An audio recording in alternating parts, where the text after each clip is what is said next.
सोमवार रविवार 2 दिन के बाद दर्शन हो रहे हैं।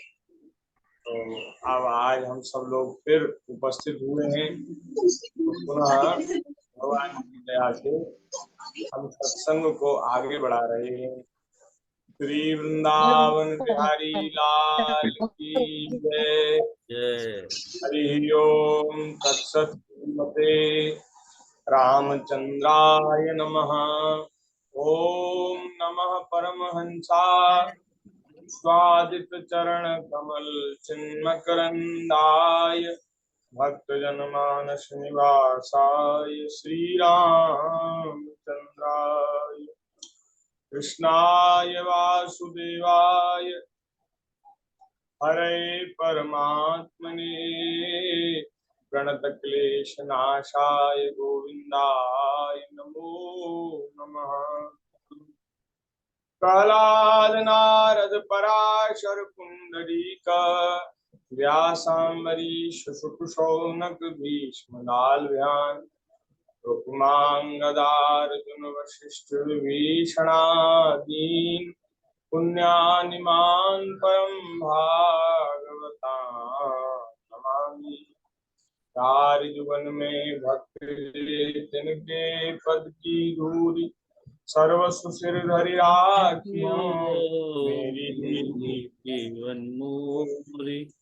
भक्त भक्ति भगवंत गुरु चतुर नाम एक इनके पद वंदन किए नाशन विघ्न किए।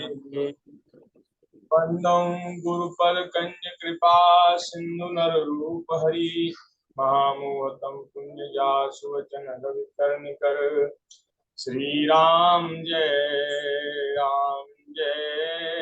जय राम श्री राम जय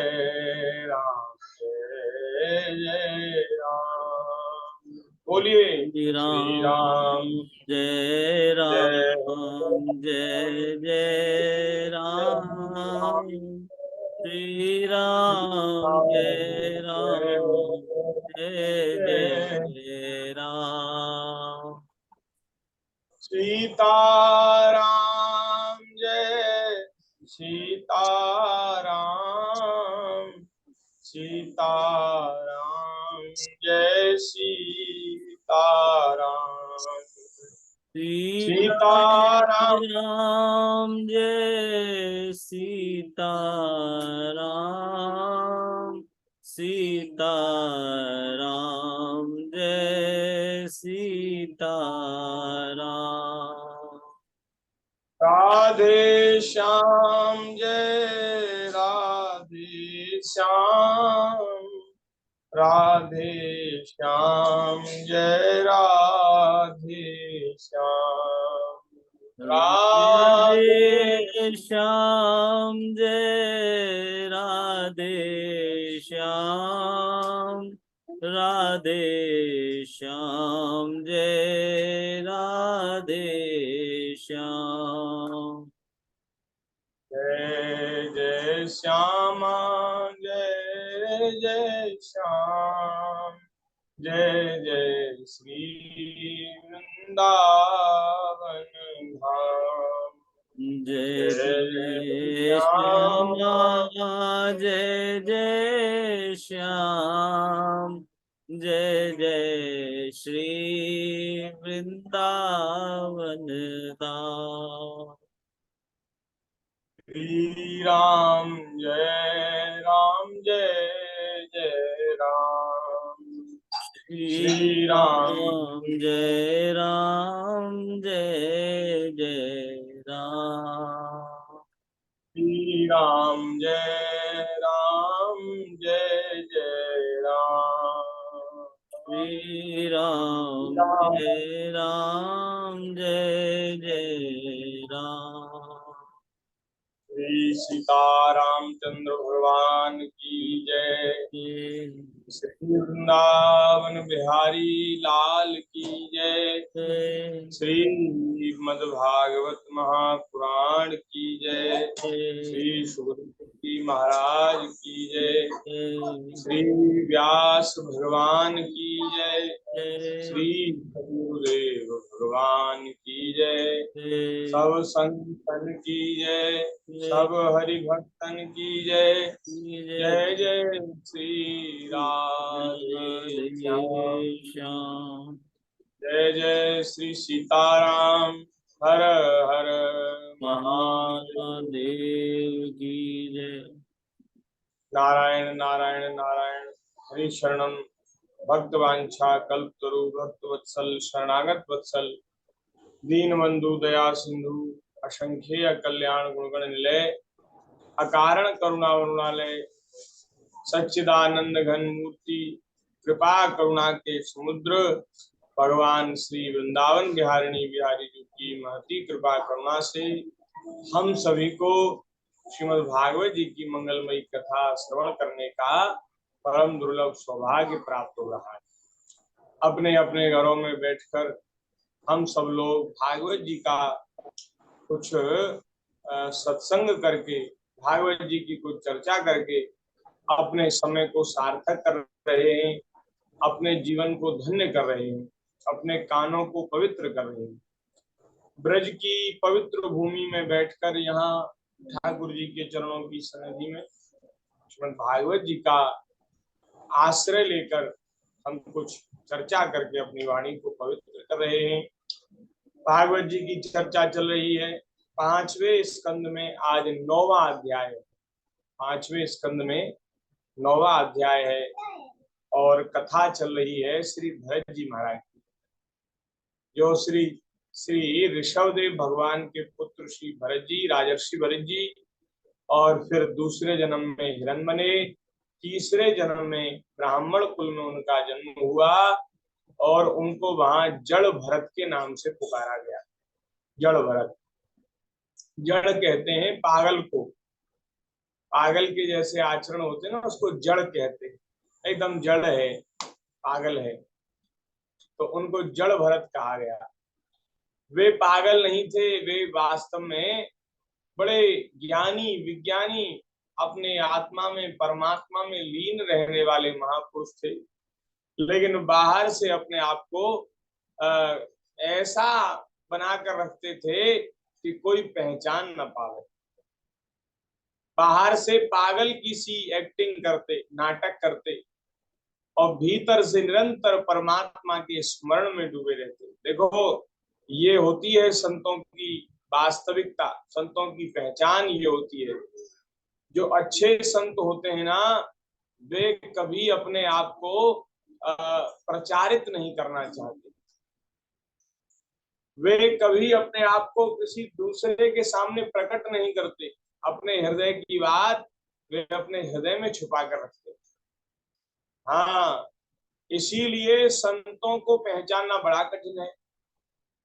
जो बहरूपीय होते हैं, नाटक करने वाले होते हैं, वे तो खूब महाराज अपने आप को प्रकट करके और अपने गुणों को बताएंगे, अपनी साधुता को बताएंगे, और वो संत होते नहीं, वो अपने आप को प्रकट करते हैं, और जो संत होते हैं वो अपने आप को छुपा कर रखते हैं, कोई हमें जाने ना।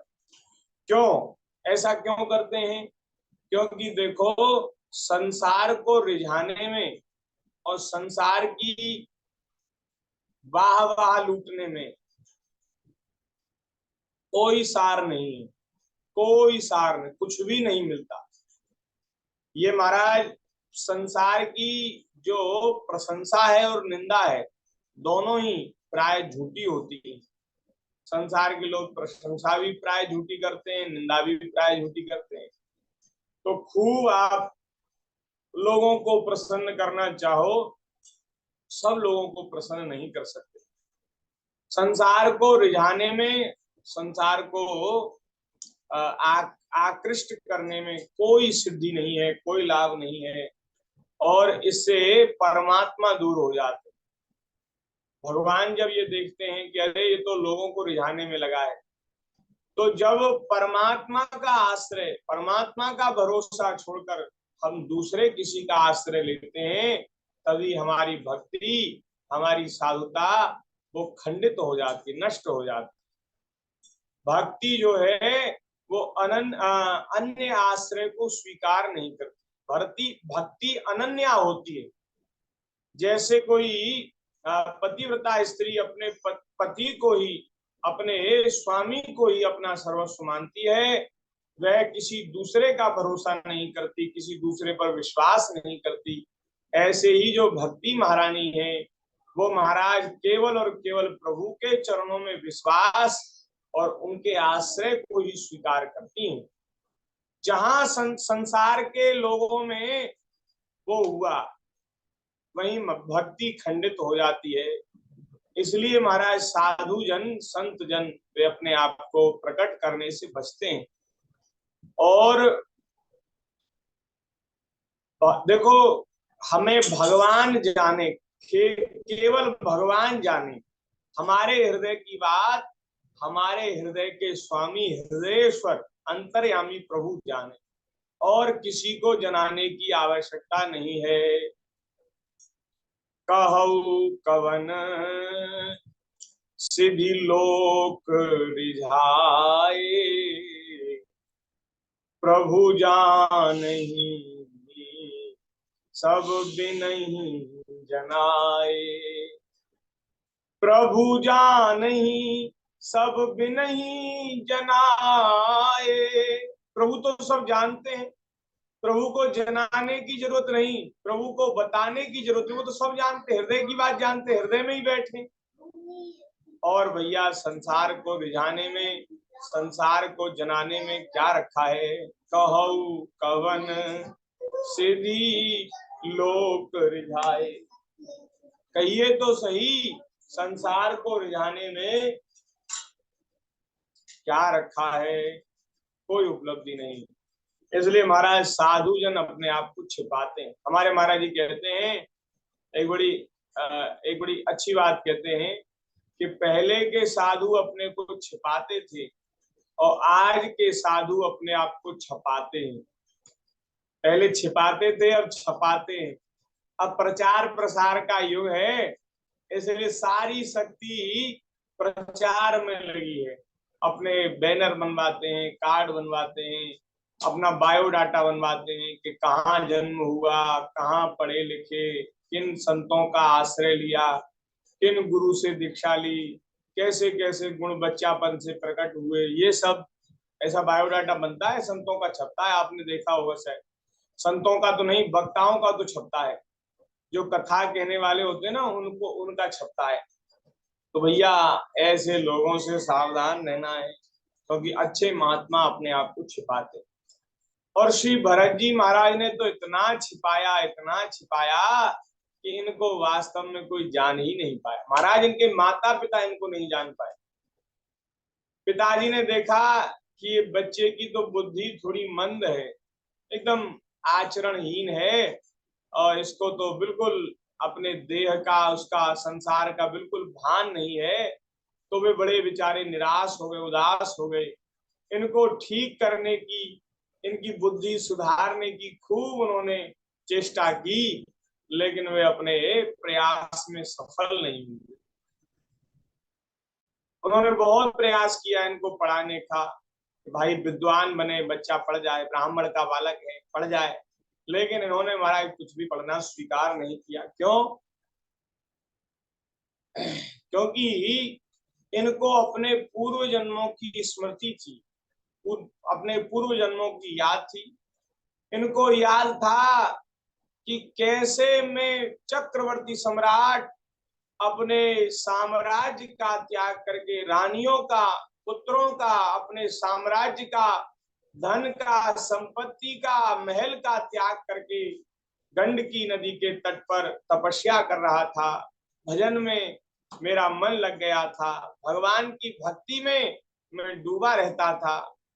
लेकिन महाराज एक मृग की आसक्ति के कारण, हिरण के बच्चे में आसक्ति होने के कारण मुझे हिरण बनना पड़ा, और फिर हिरण का देह त्याग करके ये मुझे दूसरा देह मिला है। तो आसक्ति के कारण मेरा पतन हुआ।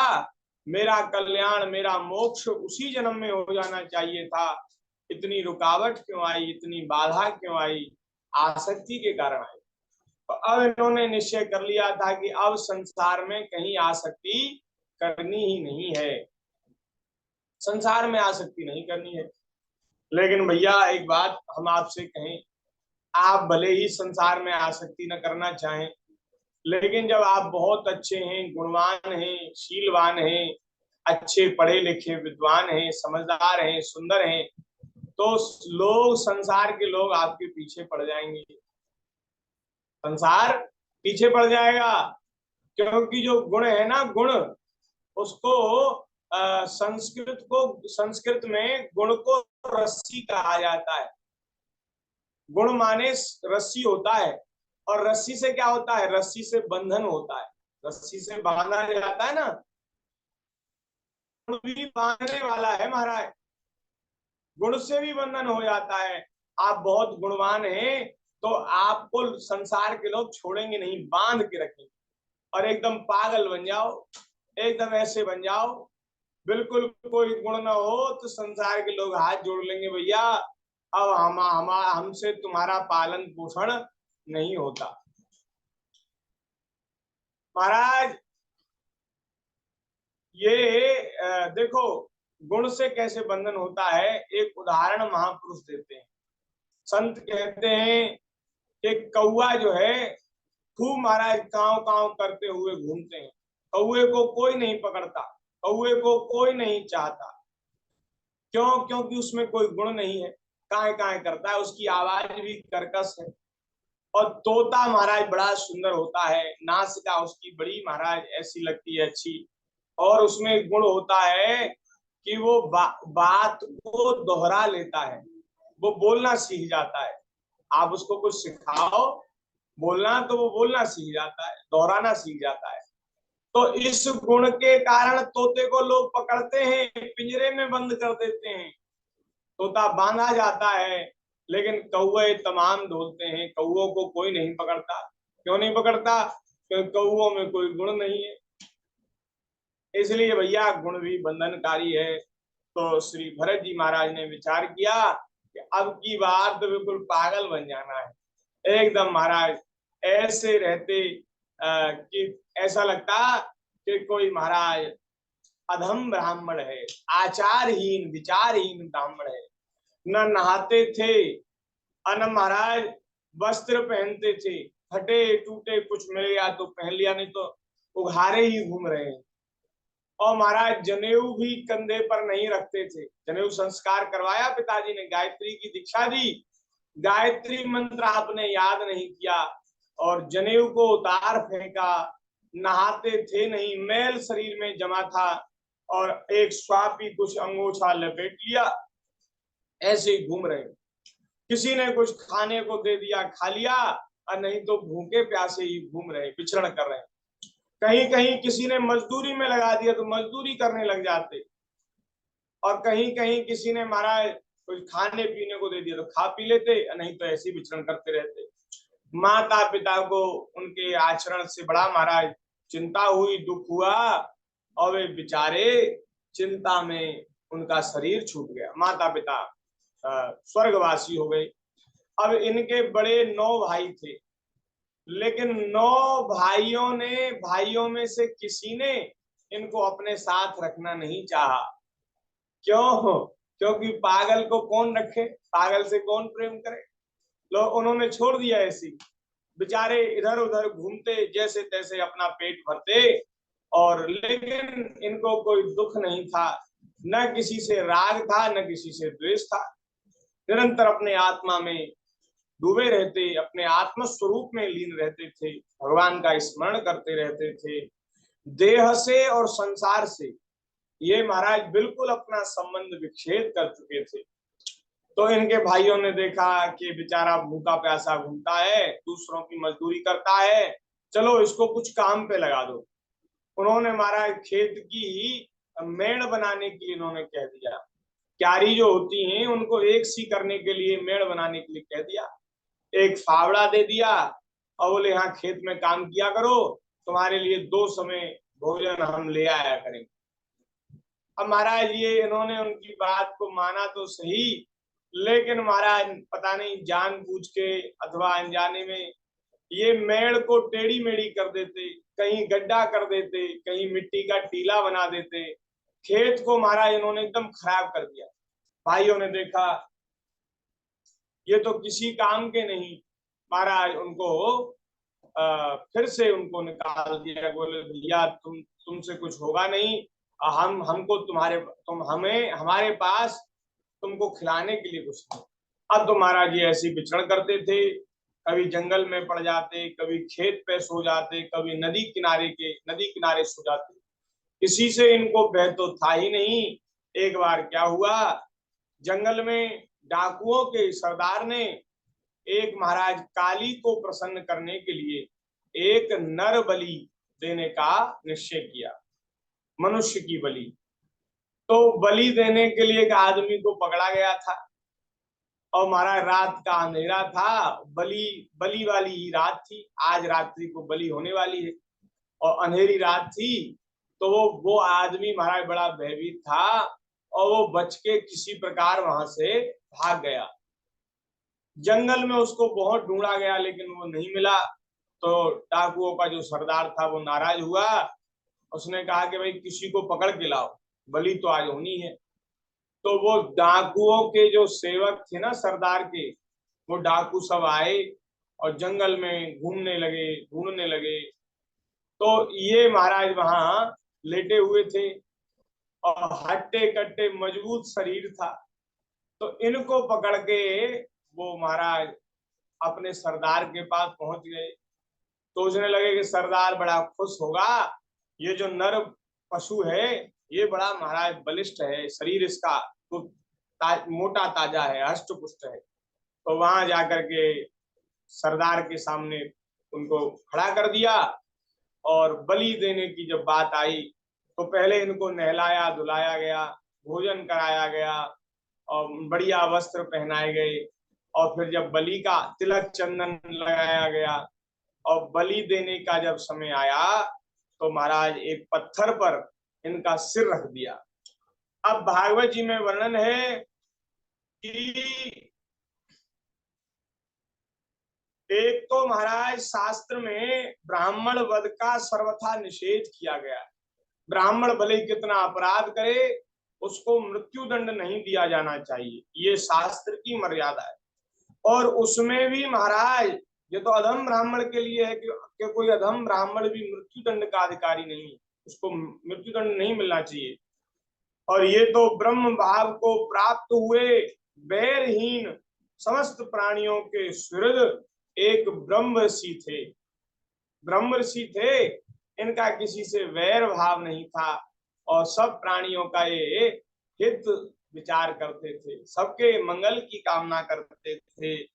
महाराज इनके तेज को काली सह न सकी, और उनके शरीर में दाह होने लगा।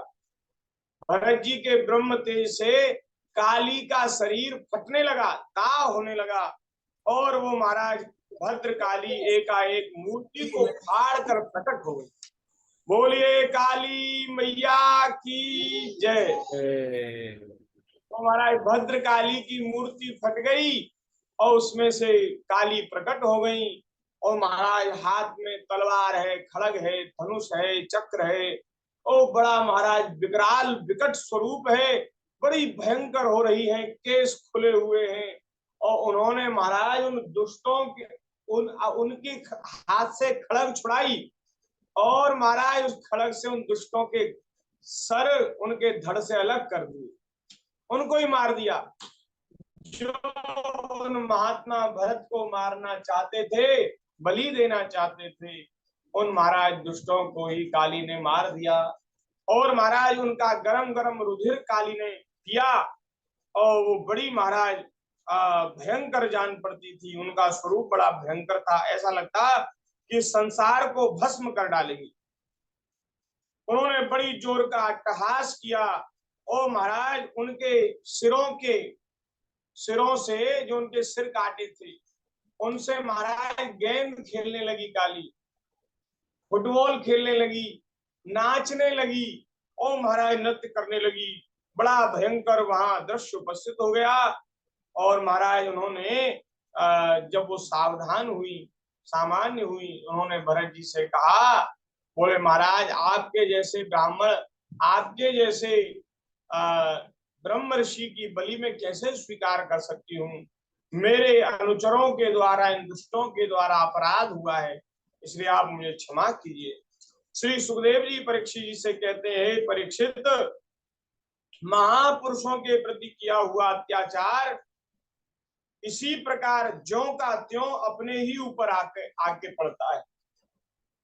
कोई महापुरुषों के प्रति, संतों के, भक्तों के प्रति कोई अपराध करता है, उनका अहित चिंतन करता है, तो वो महाराज अपने ही ऊपर वो विद्या आती है। संतों का बुरा नहीं होता, अपना ही बुरा हो जाता है। जिनकी देहाभिमान रूप सुदृढ़ हृदय ग्रंथि छूट गई है, जो समस्त प्राणियों के सुहृद एवं आत्मा है तथा वैरहीन है, साक्षात भगवान ही भद्रकाली आदि भिन्न भिन्न रूप धारण करके अपने कभी न चूकने वाले काल चक्र रूप श्रेष्ठ शस्त्र से जिनकी रक्षा करते हैं और जिन्होंने भगवान के निर्भय चरण कमलों का आश्रय ले रखा है, उन भगवत भक्त परम हंसों के लिए अपना सिर कटने का अवसर आने पर भी किसी प्रकार व्याकुल न होना। इसमें दो बात है। एक बात तो ये है कि जिन्होंने भगवान के चरणों का आश्रय ले लिया है वे कभी भयभीत नहीं होते। आहा, भगवान के भक्त किसी भी अवस्था में, किसी भी परिस्थिति में न चिंतित होते हैं, न भयभीत होते, डरते नहीं है। सदा अभय काहू सो न डरे। भगवान का भक्त कैसा होता है? बोले सदा अभय काहू न डरे, सदा अभय रहता है, किसी से नहीं डरता। और महाराज चिंता नहीं होती। सिर कटने की परिस्थिति बन गई, अब मृत्यु बिल्कुल अगले ही क्षण होने वाली है, लेकिन महाराज क्या कहना है, उनके हृदय में बिल्कुल भी कोई चिंता नहीं हुई। भैया इतना समर्पण, इतना भरोसा किसी का ठाकुर जी हो जाए, परमात्मा सदैव मेरा मंगल ही करेंगे। ये देह, ये शरीर अब मेरा नहीं है, मैंने तो अपना सर्वस्व अपने प्रभु के चरणों में समर्पित कर दिया है। अब ये शरीर भगवान का है, भगवान चिंता करें, हम क्यों चिंता करें, ठाकुर जी चिंता करें। तो जिन्होंने अपना सर्वस्व भगवान के चरणों में समर्पित कर दिया है, उनका कभी अमंगल हो नहीं सकता। उनकी रक्षा ठाकुर जी को करनी ही पड़ती है, करनी ही पड़ती है। वो महाराज अनेक रूप रूपाए विष्णवे प्रभु विष्णवे, अनेक रूप धारण करके अपने भक्तों की रक्षा भगवान करते हैं। एक बात तो ये, और दूसरी बात ये है, हाँ, बात तो ये है कि भगवान के भक्त विचलित नहीं होते। और दूसरी बात ये है कि जिन जिन महापुरुषों का समस्त प्राणियों के प्रति समान भाव हो गया है, जो देहाभिमान रूप सुदृढ़ हृदय ग्रंथि से मुक्त हो गए हैं, जिनका कहीं किसी से वैर नहीं है, जो सबके सुहृद हैं, आत्मा है, उनकी रक्षा भगवान नाना रूप धारण करके करते हैं। ये बात श्री सुखदेव जी महाराज परीक्षित जी से कह रहे हैं। और एक पद श्री गोस्वामी जी ने इस प्रसंग में लिखा है, बहुत सुंदर पद है विनय पत्रिका का। वह पद हम कहना चाहते हैं। ये जो कथा है ना, इसको हमने कल भी इसमें मोबाइल में रिकॉर्ड किया था, लेकिन ठाकुर जी की इच्छा से उसमें महाराज आवाज नहीं आई। तो एक जो माइक होता ना, माइक, उसको माइक को हमने लगाया था, पता नहीं क्या उसमें वो हो गया, कोई खराबी हो गई, तो उसमें आवाज ही नहीं आई। तो वीडियो में केवल फोटो ही फोटो आ रहा था, आवाज नहीं आ रही थी। तो इसलिए हमने वो फिर डाला नहीं, डिलीट कर दिया।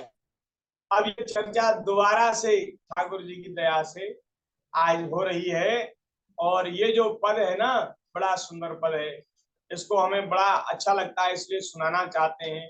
गोस्वामी जी महाराज कह रहे हैं, जो पे कृपा, जो पे कृपा रघुपति कृपालु की, बैर और के कहा सरे, बैर और के कहा सरे। अगर भगवान की कृपा है, ठाकुर जी की कृपा अगर है, तो कोई लाख बैर करता रहे, लाख हमारा बुरा चाहे, तो उनके बुरा चाहने से, विरोध करने से कुछ नहीं होने वाला। यदि ठाकुर जी की कृपा है तो है, सारा संसार वैरी हो जाए, लेकिन महाराज जिनको भगवान का भरोसा है, जिनके ऊपर श्री राम जी की कृपा है, उनका बाल भी भांका नहीं हो सकता। एक बड़ा ज्वलंत उदाहरण है श्री प्रहलाद जी महाराज का। प्रहलाद जी का सबसे बड़ा शत्रु उनका स्वयं का पिता है, और महाराज वो हिरण्यकश्यप इतना शक्तिशाली है कि पूरे त्रिलोकी में महाराज ब्रह्मलोक को छोड़कर, भगवान के धाम को छोड़कर, और पूरे ब्रह्मांड में उसकी चलती है, इतना शक्तिशाली है। आप बताइए महाराज, एक देश एक दुनिया उसके अधीन नहीं है, उसके अधीन तीनों लोक हैं। उस महाराज शक्तिशाली शत्रु के पास रह करके भी महाराज बाल भी वहां का प्रहलाद जी का नहीं हुआ। ये है भगवान की भक्ति की महिमा, बाल भी वहां का नहीं हुआ। लाख उसने कोशिश की प्रहलाद जी का अनिष्ट करने की, प्रहलाद जी को मारने की, लेकिन प्रहलाद जी का बाल भी वहां का नहीं कर पाया। जो जो उपाय किए सब निष्फल हो गए, और अंत में उसको स्वयं को महाराज अपने जान से हाथ धोना पड़ा, मारा गया। हाँ, समझता था कि मेरे सामने तो कोई युद्ध करने वाला ही नहीं, लेकिन वो महाराज मारा गया। उसका अभिमान उसके किसी काम नहीं आया। जो पे कृपा रघुपति कृपालु की, बैर और के कहा सरे, बार न बाको होए भगत को, बार न बाको होए भगत को, जो को कोटि उपाय करे, जो को कोटि उपाय करे,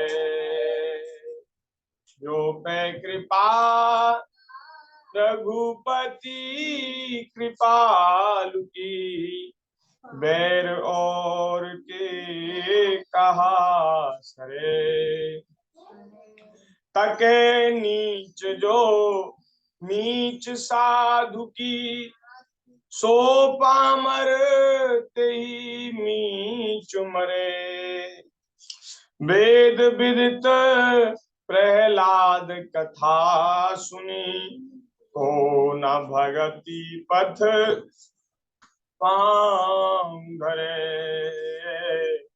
तो न भगति पथ पांघरे। जो नीच जो दुष्ट साधु को, साधु को साधु का अहित करना चाहता है, साधु का अनिष्ट करना चाहता है, बोले महाराज वो दुष्ट उसी मौत से मरता है। जो कोई साधु के लिए गड्ढा खोदता है, वो उसी गड्ढे में जाकर गिरता है। वेदों में प्रसिद्ध है श्री प्रहलाद जी की कथा।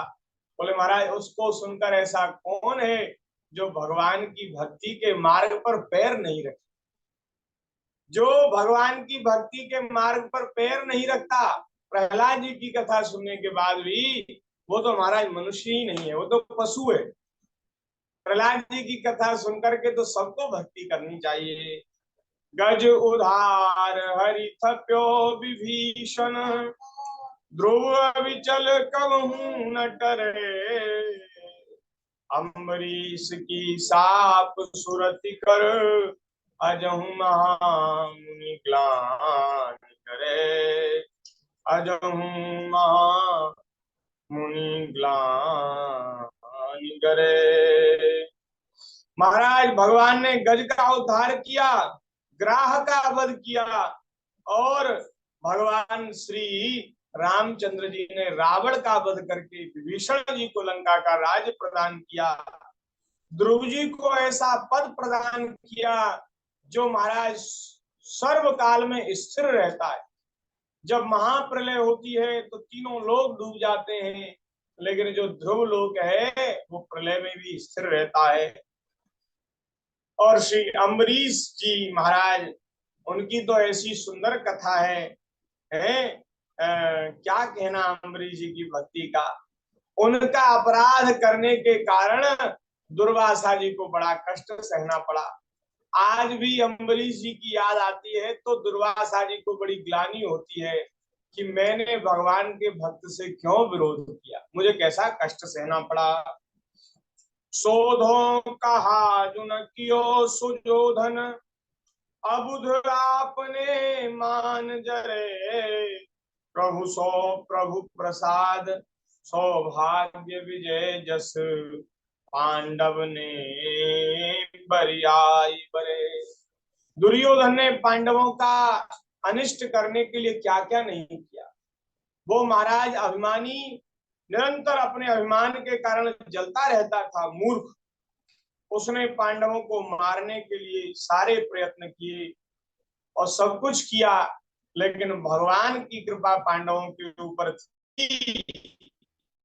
अंत में विजय सुयश सौभाग्य की प्राप्ति पांडवों को हुई। ये महाराज ये सब कौरव तो युद्ध में मारे गए, कोई नहीं बचा, सब मारे गए। 100 पुत्र थे धृतराष्ट्र के, 100 के 100 मारे गए। जोई जोई कूप खने गोपर कहाँ, 160 फिरते ही कूप परे। सपने हूँ सुख न संत द्रोही कहाँ, सुर तरु सो विष फरनि फरे। जो जो दूसरे के लिए कुआं खोता है वो मूर्ख उसी कुएं में जाकर के गिरता है। जो संतों का द्रोह करते हैं उनको सपने में भी कभी सुख नहीं मिलता। उनके लिए कल्प वृक्ष भी विष फल फलने लगता है। कल्प वृक्ष के नीचे भी बैठ जाएं तो कल्प वृक्ष भी उनके लिए कड़वे वृक्ष ही देगा, जो संतों से द्रोह करने वाले हैं। इसलिए भैया संतों से द्रोह कभी नहीं करना चाहिए। है काके द्वेषीस ईश के, जो हठ जन की सीव चरे। तुलसीदास रघुवीर बाहुबल, सदा अभय काहू न डरे। तुलसीदास रघुवीर बाहुबल, गोस्वामी जी कह रहे हैं भगवान श्री रामचंद्र जी के बाहुओं के बल से, भुजाओं के बल से भक्त जो है सदा अभय रहता है। वह किसी से नहीं डरता, किसी से नहीं डरता। बोलिए भक्त वत्सल भगवान की जय। श्री भरत जी को बलि देने के लिए महाराज पत्थर पर लिटा दिया, लेकिन उनको बिल्कुल भी भय नहीं हुआ।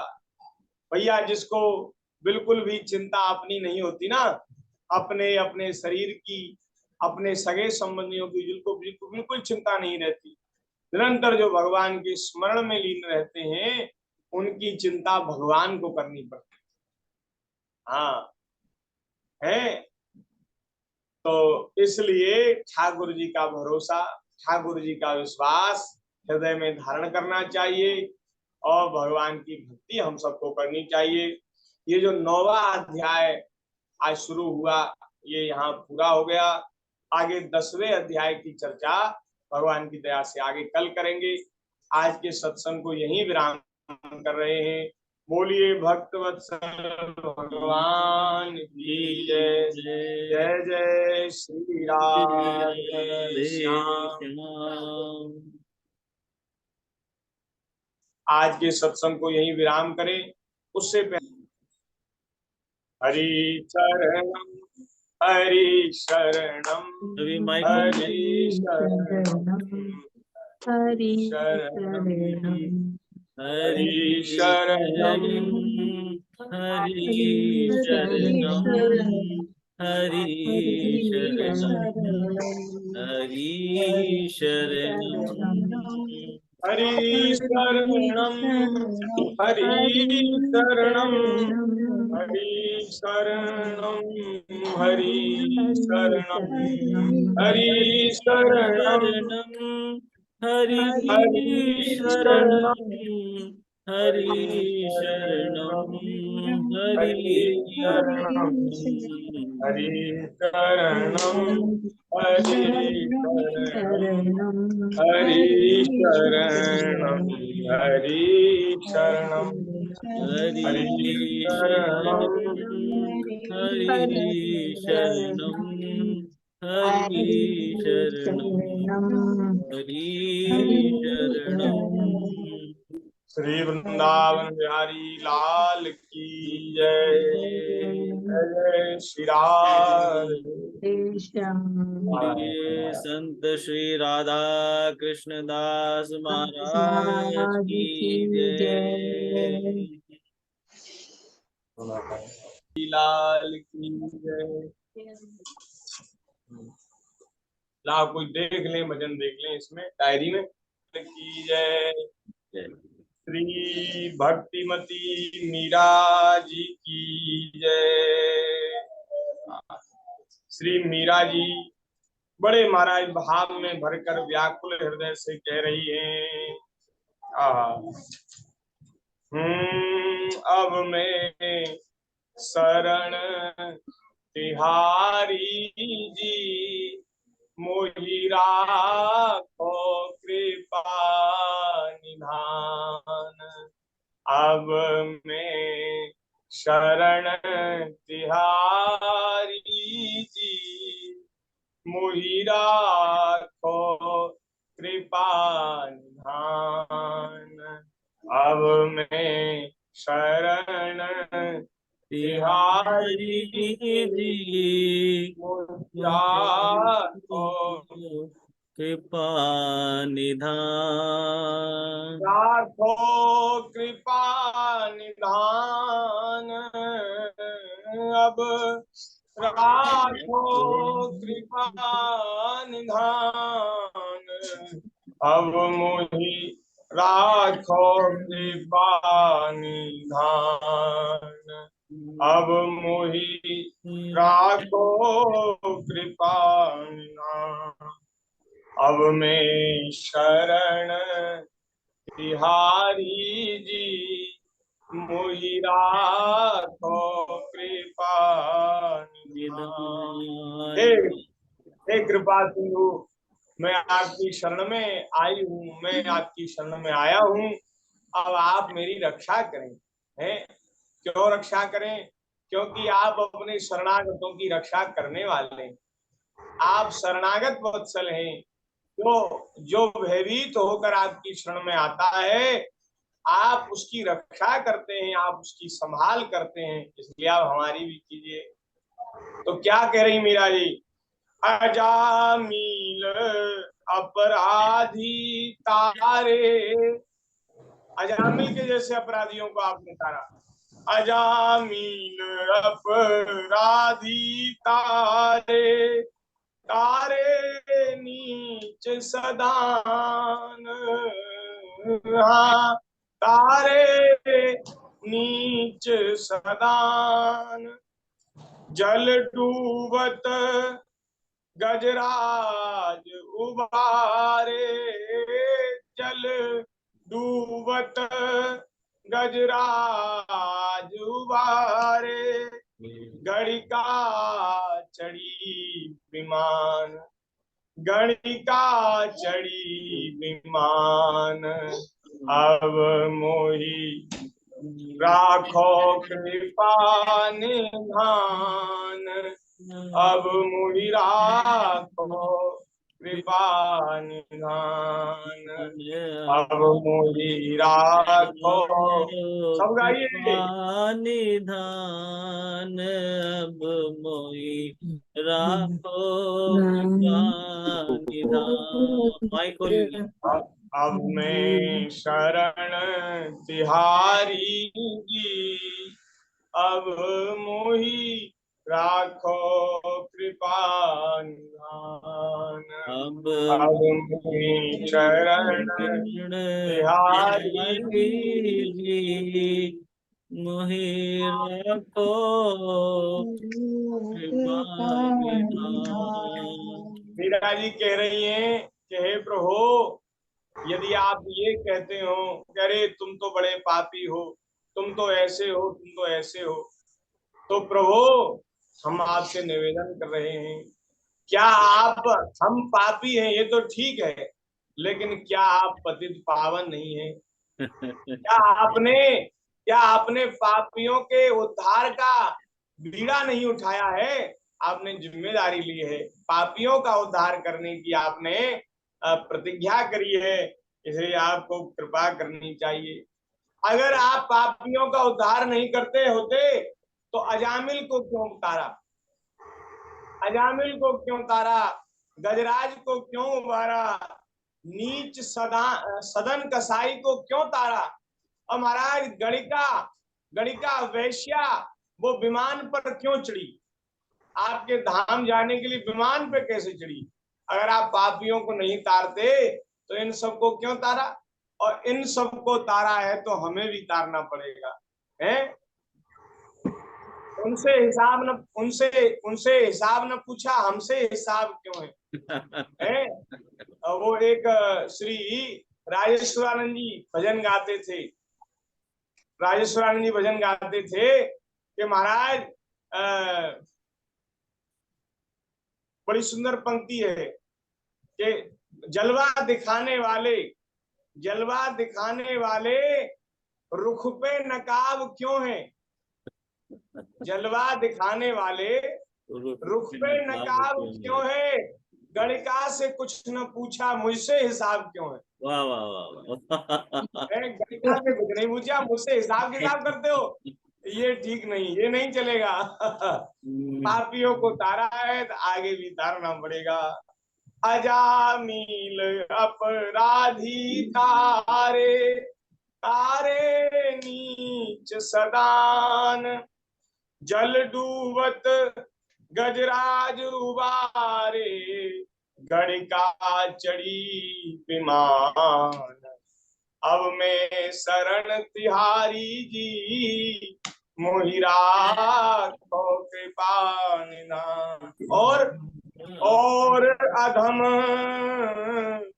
तारे बहु तेरे, और अधम तारे बहु तेरे, भाखत संत सुजान। हाँ भाखत संत सुजान, कुब्जा नीच भीलनी तारी। नीची जाति में जन्म लेने वाली भीलनी सबरी का भी आपने कल्याण किया, कुब्जा को भी तारा। महाराज आपने इतने अधमों को तारा है, इतने पापियों को तारा जिनकी कोई गिनती नहीं, गिनती हो तो बताऊं, आपने अनगिनत पापियों पर कृपा की है। और अधम तारे बहु तेरे, भाखत संत सुजान, कुब्जा नीच भीलनी तारी, जाने सकल जहान, जाने सकल जहान। अब मैं शरण तिहारी की, मोहि राखो कृपा निधान। अब मैं शरण तिहारी की, मोहि राखो कृपा निधान। कहाँ लगी कहूँ गिनत नहीं आवे, कहाँ लगी कहूँ गिनत नहीं आवे, थकी रहे वेद पुराण, थकी रहे वेद पुराण। मीरा दासी शरण तिहारी, मीरा दासी शरण तिहारी। सुनिए दोनों कान, हाँ सुनिए दोनों कान। अब मैं है शरण तिहारी, मोहि राखो पाधान। अब मैं शरण तिहारी जी, मोहि राखो राखो। कृपा निधान। महाराज गिनती करते